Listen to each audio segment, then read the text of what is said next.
तर मित्रांनो, आपला ओमकार भाऊ या साड्याचा युट्यूबला आणि इंस्टाला चॅनल आहे. कधी पण जायचं, सबस्क्राईब, बेल आयकन आणि इंस्टाला फॉलो करायचं.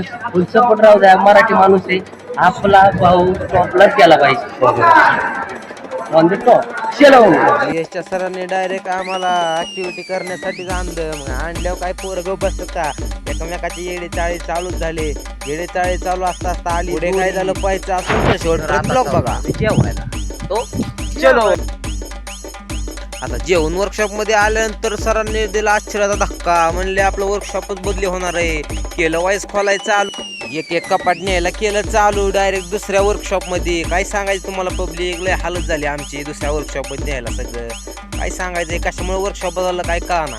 डायरेक्ट दुसऱ्या वर्गात नेऊन ठेवलं. आमच्या बरं होती ज्युनियरची मुलं, तर त्यांचं बी सर्व साहित्य नेत होतं तिकडं. तर आमचा बाबे भाई उचला आला तर कोण याय ना. बाबे भाईने डायरेक्ट बोलवायच गेला. बाबे भाई बोलवा गेला मला साधा नाही, डायरेक्ट खैच आला. रपा रपा वडायला लागला निसता. लय खोल विषय. सगळं साहित्य अलीकडे आणल्यानंतर केलं डायरेक्ट वाईस जोडायचं चालू. एवढं सगळं जोडाजोडी झाली तरी आम्हाला कळलं नाही की वर्कशॉप बदललं कशामुळं. काय सांगायचं तुम्हाला पब्लिक. सर्व साहित्य आणल्यानंतर केली छोटी मोठी वस्तू कपाटामध्ये ठेवायला चालू. कसं काय दिसतंय वर्कशॉप आता एकदम ना.